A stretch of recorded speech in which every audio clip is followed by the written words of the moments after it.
اعوذ باللہ من الشیطان الرجیم بسم اللہ الرحمن الرحیم السلام علیکم ورحمۃ اللہ وبرکاتہ۔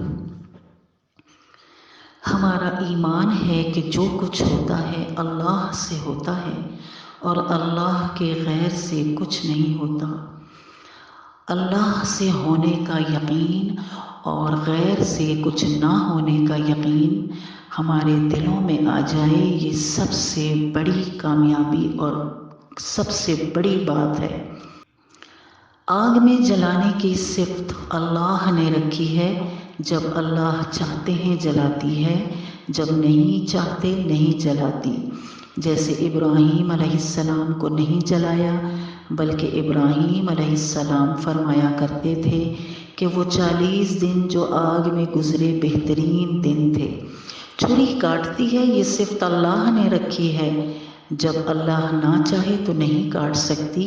جیسے حضرت ابراہیم علیہ السلام نے پوری طاقت سے حضرت اسماعیل علیہ السلام کو اللہ تعالیٰ کے حکم سے ذبح کرنا چاہا، لیکن چھری نے ایک بال بھی نہیں کاٹا۔ پانی میں ڈبونے کی طاقت اللہ تعالیٰ نے رکھی ہے، اگر اللہ سبحانہ و تعالیٰ ڈبونے کی صفت سلب کر لیں تو پانی ڈبو نہیں سکتا۔ یہ بات اللہ نے حضرت موسیٰ علیہ السلام اور فرعون بادشاہ کے دور میں دکھائی۔ حضرت موسیٰ علیہ السلام کا لشکر پانی کے بنائے ہوئے راستوں میں سے پار ہوا اور فرعون کے لشکر کو پانی نے ڈبو دیا۔ آئیے جاننے کی کوشش کرتے ہیں کہ نبی کریم صلی اللہ علیہ وسلم جب صبح سویرے نیند سے جاگتے تھے تو سب سے پہلے کیا کرتے تھے؟ نیند سے اٹھتے ہی دونوں ہاتھوں سے چہرے اور آنکھوں کو ملنا تاکہ نیند کا خمار دور ہو جائے۔ جاگنے کے بعد یہ دعا پڑھنا، الحمدللہ الذی احیانا بعدما اماتنا والیہ النشور۔ جب بھی آپ سو کر اٹھیں تو مسواک ضرور کر لیں۔ وضو میں دوبارہ مسواک کی جائے گی، وہ علیحدہ مسنون ہے۔ سو کر اٹھتے ہی مسواک کر لینا علیحدہ سنت ہے۔ پھر دیکھو، نیند سے جاگنے کے بعد کپڑے پہننے ہوتے ہی ہیں، لہٰذا کپڑے پہنتے وقت ان سنتوں کا آپ خیال رکھیں۔ پاجامہ یا شلوار پہنیں تو اول دائیں پاؤں میں پھر بائیں پاؤں میں پہنیے۔ کرتا یا قمیص پہنیں تو پہلے داہنی آستین دائیں ہاتھ میں پہنیں، پھر بائیں ہاتھ میں بائیں آستین پہنیں۔ ایسے ہی جوتا پہلے دائیں پاؤں میں پھر بائیں پاؤں میں پہنیے، اور جب اتاریں تو پہلے بائیں طرف کا اتاریے پھر دائیں طرف کا اتاریے۔ اور بدن کی پہنی ہوئی ہر چیز کا یہی طریقہ مسنون ہے۔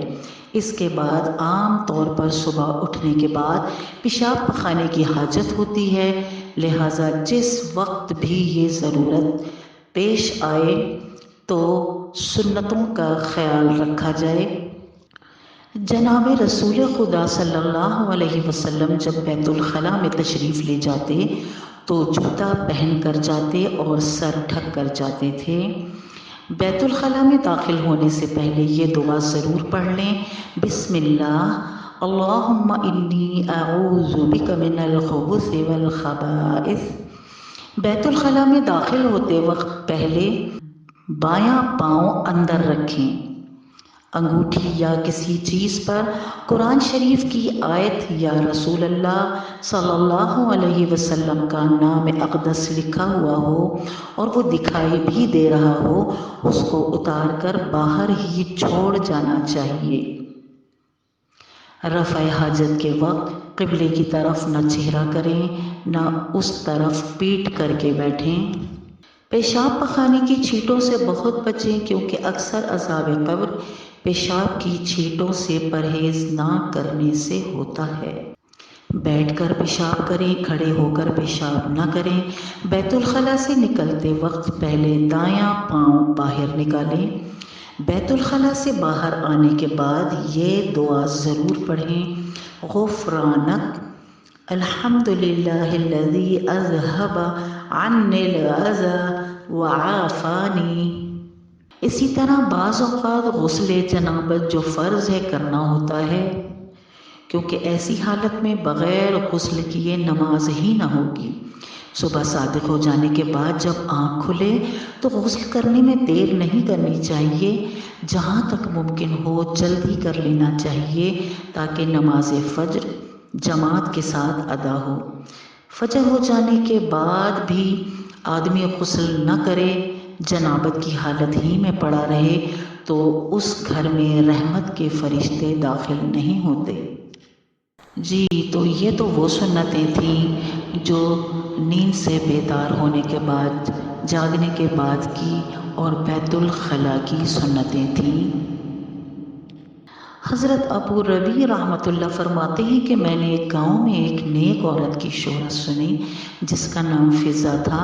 میری عادت کسی عورت سے ملنے کی نہ تھی، مگر اس کے احوال میں نے ایسے سنے کہ مجھے اس کے پاس جانے کی خواہش پیدا ہوئی۔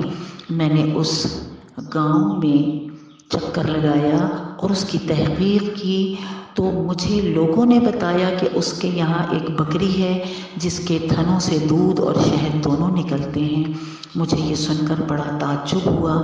میں نے ایک نیا پیالہ خریدا اور اس کے گھر جا کر میں نے کہا کہ تمہاری بکری کے متعلق میں نے یہ شہرت سنی ہے کہ وہ دودھ اور شہد دیتی ہے، میں بھی اس کی برکت دیکھنا چاہتا ہوں۔ اس نے وہ بکری میرے حوالے کر دی۔ میں نے اس کا دودھ نکالا تو واقعی اس میں سے دودھ اور شہد نکلا۔ ہم نے اس کو پیا۔ اس کے بعد میں نے اس سے پوچھا کہ یہ بکری کہاں سے تمہارے پاس آئی؟